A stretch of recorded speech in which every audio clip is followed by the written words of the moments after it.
Welcome back to the channel. I'm Reed, and this is Man Cave Guitar Pedal Mania. This is the first in a new series that I call the Boss DD-500 Versus. A couple of years ago, Boss decided to enter into the Strymon level super high-end multi-function pedal market, and they came out with the 500 series.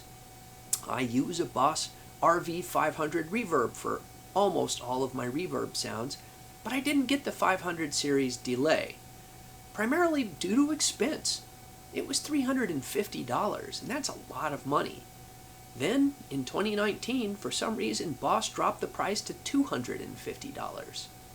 That's really only about the same as two other Boss pedals, or sometimes one boutique manufacturer's pedal. For instance, Keeley just came out with the Echoes. It's $250. So, at that price, I picked it up. But my channel is aimed at home players, people who just play for their own enjoyment. Is a $250 multifunction delay pedal right for the home player? Well, of course you have to decide for yourself, but I'm going to give you some food for thought. We're going to go through the Boss DD-500, we'll look at the presets, and then I'm going to compare it to individual delay pedals that I have, not just to see what sounds better, but how easy it is to get the sound you want from each pedal. Because there's no point in buying a giant multifunction digital pedal if it's hard to use. And then I'm going to compare the Boss to a couple of other multifunction delay units. That'll be very, very interesting. For me, at least. In these videos, by the way, I do not listen to these in advance. I will be learning along with you whether it is easier to use an individual pedal or the DD-500. And I should say, I used a single delay pedal for 10 years, and I never even changed the settings on it. There was just one delay sound I used for everything. So that's kind of where I'm coming from. In this video, I just want to talk about delay basics. Now, this is truly Delay 101. This is bare bones stuff. There are a lot of videos out there that have favorite delay tricks or tips and tricks, how to choose a delay pedal. That's not what this is. I'm just going to tell you what delay is, where it comes from, and sort of the basic parameters of it. So delay, in the form of echo, is the oldest audible effect known to mankind. The first time some caveman grunted at a hard surface, he got an echo. And that is exactly the same effect that we got when we started recording on magnetic media. Now, of course, the original recordings were mechanical. The noise that you made mechanically moved a needle onto a wax cylinder to cut grooves. And echo wasn't really so much of an issue then. But when we went to magnetic tape as a recording medium, things started getting a lot more sophisticated. In the recordings of the 50s, those were made in very small rooms with very flat, very hard surfaces, and you got very rapid, very sharp echoes. You can simulate this just by walking up to a flat wall and yelling, "Hey!" And you get that immediate, it bounces off the wall and hits you back in the face. Thus the term slapback. That's a slapback echo. And that was not actually a desirable audio characteristic. But humans are perverse, and we decided we really liked that sound, and that became characteristic of what we now call rockabilly, which of course is just a combination of country and rock. As we moved on, and multi-head tape machines became available, people started making delay using tape machines. You would record onto one head, that recording would then move to a playhead and it would play the note that you just recorded. The speed at which the tape is spooling and the distance between the heads would determine how long of a delay that you had. And then if you had multiple playback heads, you could turn them on in different patterns to create different rhythmic functions. And that was tape delay. And then engineers, the tape head, which is on a flange, they would press down on the flange and create, that's right, flanging. All of these things just used to be studio tips, but artists loved those tape delays, so they would take them out on the road. If you've ever seen video of Robert Fripp doing Frippertronics, he has an actual reel-to-reel tape recorder. But they were horribly unreliable. They didn't run at constant speeds, and that's where we got modulation from the variance in speeds on the recording and playback. And again, we decided that we liked some of those modulated sounds, and we've been attempting to recreate them ever since. The next step was an analog delay. So your guitar signal, when they say it's analog, they mean that they are literally dealing with the electrical outlet from your guitar, the current that's traveling through your guitar cable, through your effects and amplifier. That is analog. An analog delay takes that current and puts it through what they call a bucket brigade delay chip. I wonder how many people even know what a bucket brigade is anymore. In case you're too young to have really heard of a bucket brigade, because we haven't used them in the United States since the early 1900s, that was when there was a fire, people would form a line out to a source of water, like a river or a well. The person closest to the water would take a bucket, dip it out of the water, and hand it to the next person. They would hand it to the next person and pass it down the line until you got to the fire. In this case, your guitar is the water, your amplifier is the fire. So the chip is simply handing that signal off from line to line as it goes through. Analog delays, the more repeats that you get, they start to lose their fidelity and they get kind of weird and dark. And audio engineers thought that was bad. But again, guitarists, we love stuff that isn't supposed to work. Like the fuzz pedal on the song Satisfaction. They didn't, that was an undesirable characteristic. People loved it. Well, guitarists love analog delay. But recording engineers wanted a better delay, so they have digital delay. Digital means that instead of being the actual electrical current from your guitar, it is making a recording, changing it into ones and zeros, and then it can manipulate those ones and zeros however you want. So a digital delay is pristine. It can exactly recreate the original sound and then modulate it or do whatever you want.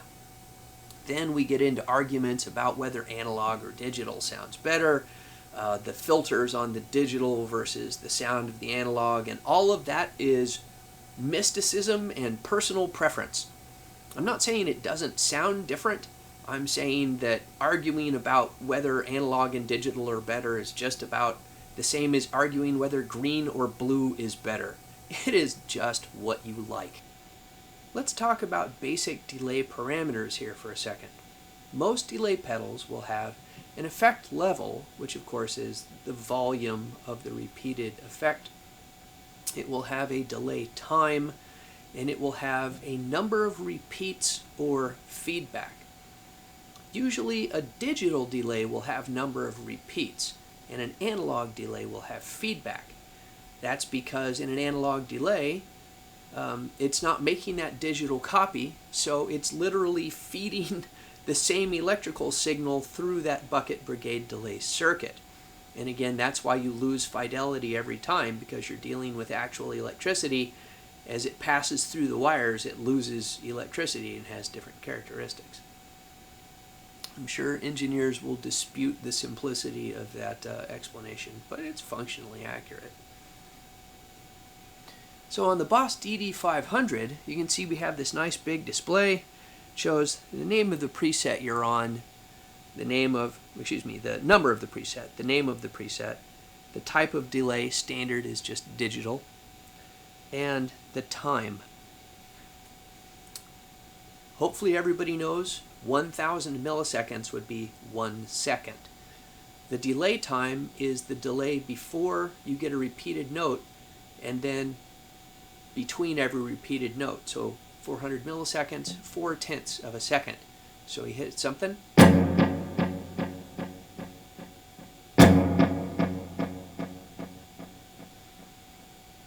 The delay time is really important, and it changes the way you play. You can also, on fancy new delays, they will have subdivisions so that you can have it do eighth notes, you can have it do dotted eighth notes, you can have it do quarter notes or 16th notes. Really, really dig into it. It's also possible to do that just by changing the delay time versus the tempo of your song. But that requires math that a lot of people are unable or unwilling to do. Speaking of which, let's talk tap tempo. So as you can see, again, 400 milliseconds, that sounds like this.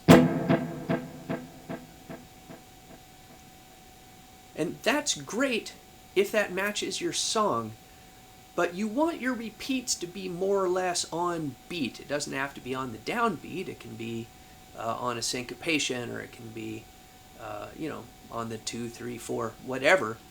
But you don't want it making noise where you don't want it making noise. And if you don't know the math to work that out on the delay time, which I'm going to be honest, I don't mess with that stuff, then you want tap tempo.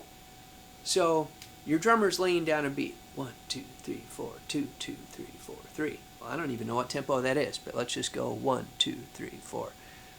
You can see on the DD-500, if this tap button is flashing, that means that the tap tempo is available. Go 1, 2, 3, 4. Oh, it's a little bit faster than 400. It's 385.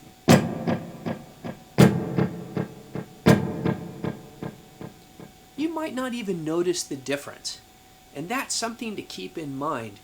Chances are,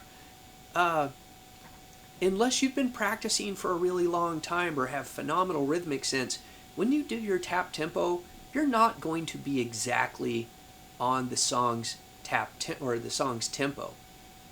That's where MIDI comes in. You can use a MIDI clock to set whatever tempo you want.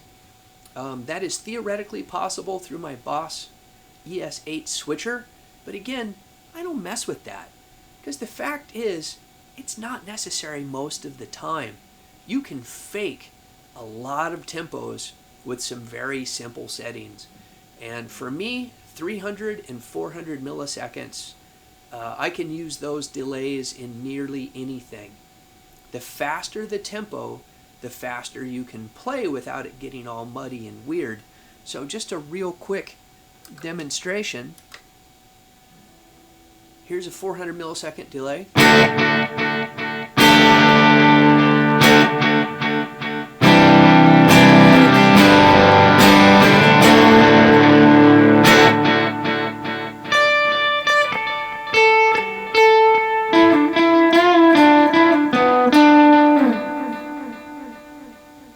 That's set for a lot of repeats.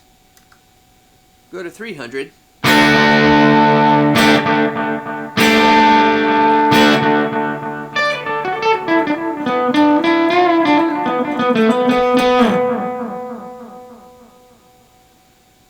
So again, it's much faster than the 400 millisecond, but you can really kind of make either one of those work with most, especially classic rock, and probably say 200. I don't know about 500. 500 is getting a little slow, but people that like to do volume swells use very, very long delays so that they can hit a note and then turn up the volume in the time that it takes that first note to come in.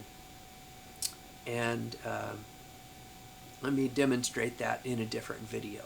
But for now, those are your delay basic parameters: your effect level, your delay time, and your feedback or number of repeats. So those are, when we get to looking at the individual control pedals, those will be the parameters that we're looking at. So that's the introduction video. I'm going to shoot my first long video and go over all of the presets in the Boss DD-500. Because if you're like me, you're probably just going to use those presets as is. So I'm going to give you a chance to listen to what they sound like and decide for yourself. Do you like it the way it sounds? Boss did something that I really, really like. We'll get to that in the next video. So this has been a quick introduction and delay 101. Be back real soon with an overview of the Boss DD-500 presets. I hope you'll follow me for this series. I'm Reed, and this is Man Cave Guitar Pedal Mania.